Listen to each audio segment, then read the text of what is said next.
In terms of how it would match up to, say, Warning.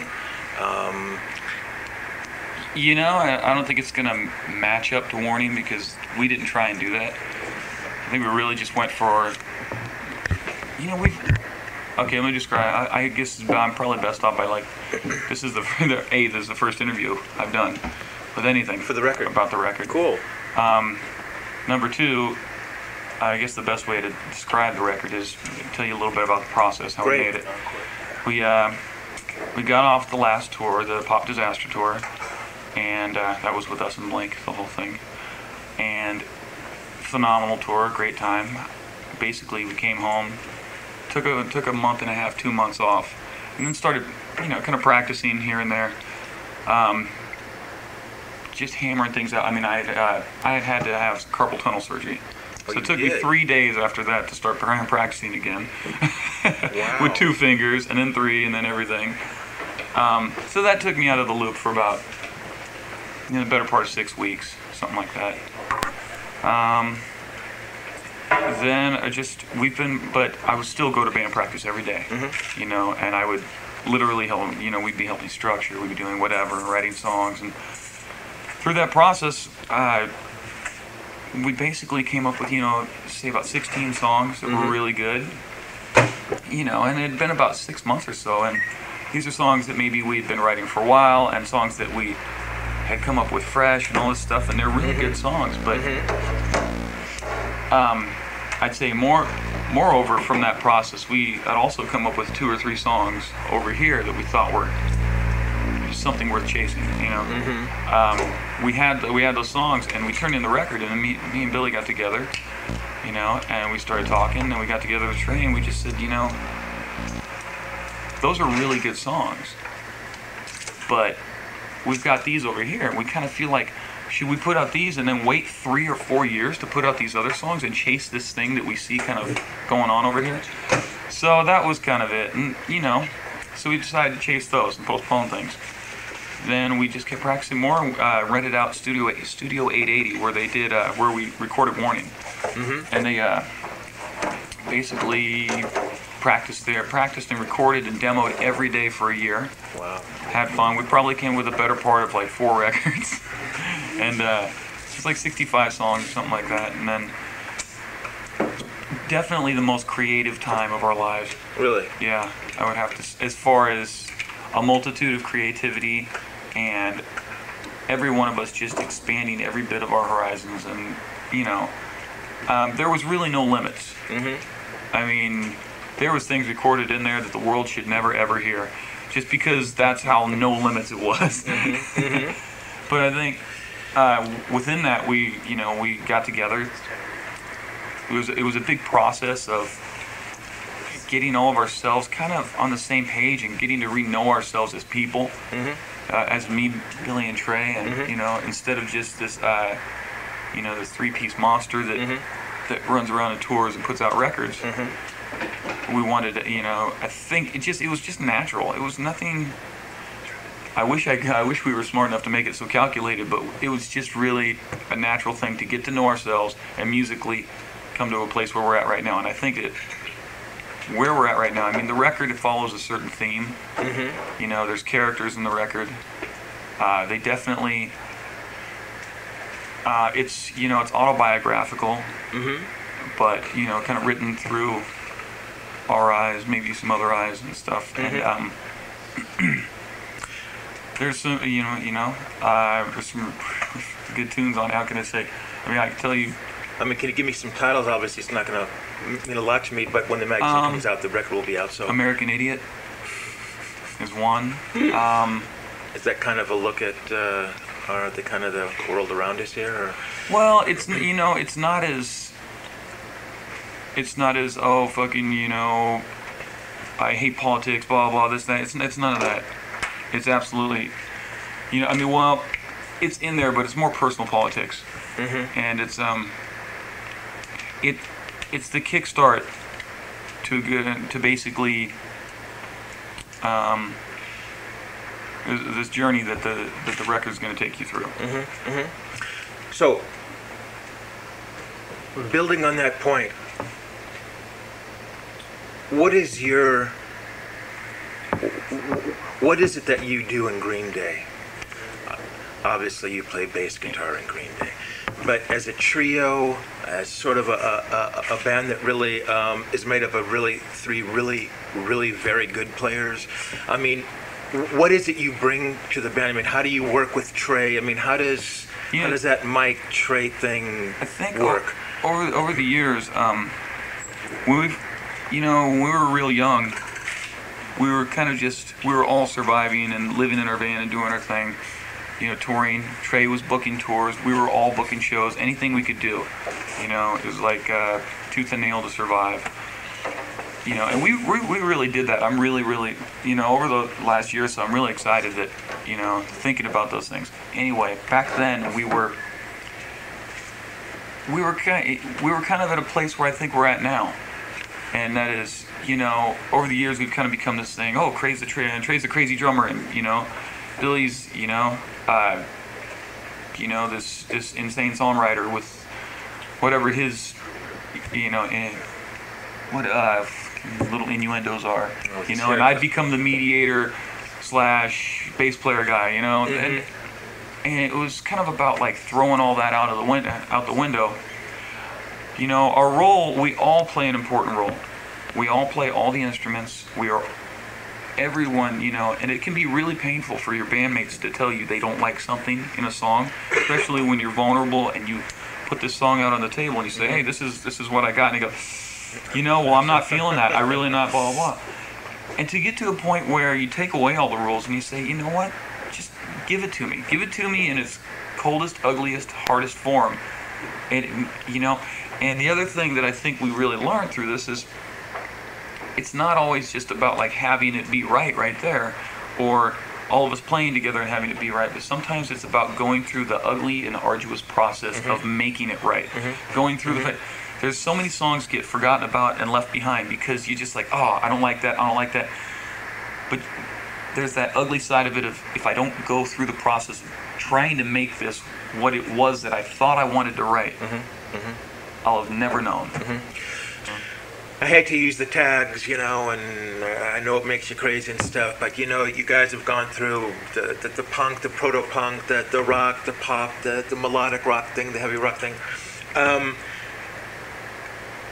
Do you have to bring a different character to each one of these kinds of music? I mean, are you Mike Durst on Dookie as you were on Warning? Are there different techniques to playing the faster, punkier things, for playing the ballads? I mean, it's a different attack. It's a different, There's a different sensibility to it, I think. I think if you're not afraid to express yourself in different ways. I mean, you listen to the Clash. A lot of people, the Clash is totally tough. They think London Calling right out the bat and this and that, man. But if you listen to, to Simonon's bass playing, he was a sick reggae player and playing funk and things that there's some disco shit in there that I'm sure they wanted to forget after a while. Mick Jones was writing some shit that just hello, but I love that, man. You know why? Because there's vulnerability in that, and they're taking that, and going. They're stretching those outer limits. I don't think you should start playing by, attacking every type of music you can. I think you might want to, stick to one thing and, get it to fit for a little bit, establish a musical identity. But once you get there, branch out and try things. And are you a person that practices? Are you sitting there trying to work up different lines? I've never practiced. I've always played. You've always been you're out there gigging. No, I've always, even in my room, in my house, I never consider it practice. I've always just played. And I sit there and I get in, if I don't play my guitar for a day or so, all of a sudden I freak out, I get up in the middle of the night, I still do, and I run to my instrument, or when I get really pissed off or upset or whatever, that's been my outlet, my instrument, right? Guitar and bass have been They've been there for me, you know. Even any instrument really, piano, drums, those are there for you. Beat the shit out of those, and you won't become some psycho sniper. You know? Obviously, you're on the cover of bass magazines, and you guys have had extraordinary success. But you're really sort of one of these unsung bass players. I mean, hey, call me the working man's bass player. I'll take it. Yeah, you know? yeah. You know, you know, it's. I figure like 100 years from now, who's gonna give a shit who Mike Dirnt was? If my music is there, that's all I care about. You know, I'm having fun. Let me toss out a couple songs here, and you tell me what's going on bass-wise. Sure. Okay. Redundant has a kind of a nice. I call it a little Beatles kind of a little line in there. I wanted to play my bass like a cello on that, and actually, beautiful. When that song was orchestrated by Beck's dad, is an arranger. Oh, really? David Hansen. Oh, really? Yes, he's a very good arranger. He's done a lot of stuff for us. Wow. And yeah, makes good sense, huh? They're both brilliant. Yeah. And so, I wanted to play like a cello, and when he arranged it, he actually wrote the cello parts because he thought that too, and they followed along with me. Beautiful. That's beautiful. And there's a lot of sliding, just pressing hard and sliding and reverberate, like twisting the finger a little bit. That's great. Hitching a Ride. It's kind of a walking bass line kind of a thing. Yeah, it's, you know, it's kind of a walking, probably Ode to Stray Cats type of bass line thing, you know. Right. But I really wanted to get that slide up, you know, really get that, all the little things, you know, and then the burlesque part at the end, that was one of those things where Billy had written all of it up to the break, and then I was like, hold on, I got it, and then that dun dunk dun dunk dun da da da da. It had this real like vaudeville thing to it. Yeah. So just sometimes I think a lot of players write, or a lot of musicians write songs like they want it to sound like a particular song. Right. I write songs like I want it to sound like a particular era. Interesting. That's very intriguing. Welcome to Paradise. Kind of a rolling bass kind of a line. Yeah, I was really playing off of Trey on that. Me and Trey that was the first song where me and Trey really, really locked and started going, you know, just kind of he pitter, I patter. Right, exactly. So. Interesting. Longview, kind of another melodic kind of a thing. I mean, where did that style come from? I mean, it's kind of a. I was playing a lot of jazz at the time. Oh, really? With a friend named John Repetto. He's a real good classical guitarist and jazz guitarist, and I was playing a lot of jazz with him out of like the real book. I've since then graduated to the fake book. Really? So the Beatles fake book. So you're a reader? You know, I was for a while. I'm more hooked on phonics. For a while, I was at the point where I could sit there and follow the notes a little bit, and you know, more than anything, I probably had a rapport of like certain songs I knew.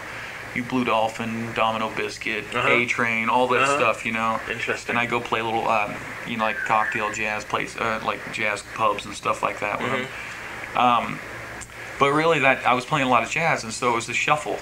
The beat was like, it was like, right. And the guitar was going da-da, da-da, sort of thing, and it was just natural. Half of that was written, you know, as we know famously, I was written on LSD when I wrote the first do do do do do do do do do do do. Oh, really? And then the second half, the do do do do do do. I don't know how to, but basically the second half where it descends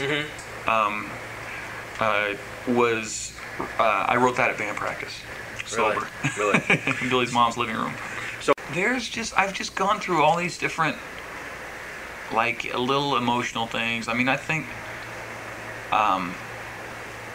every time I play something new, and I really think that I've got it, I've crossed another boundary. You know, when we covered Op Ivy's Knowledge, that was real simple walking bass line for me. When we did Longview, that was me at the height of my getting into jazz. There's blues things I want to experience or experiment with at some point. I've done little, almost like classical things. Like there's a song on Kerplunk called No One Knows that was just like this little classical bass line thing that I wrote that Billy turned into a song. And I was like, wow, that actually, you know, could have just been this lame thing that I jam on my own, and Billy actually culminated with me. Welcome to Paradise. I mean, you know, it's just, there are a lot of bass lines out there that I think have conveyed emotionally what I was going for. And on the other side of that, when you look back maybe some of the earlier things, are there I've got one. parts when you go, I have one "Whoa," regret.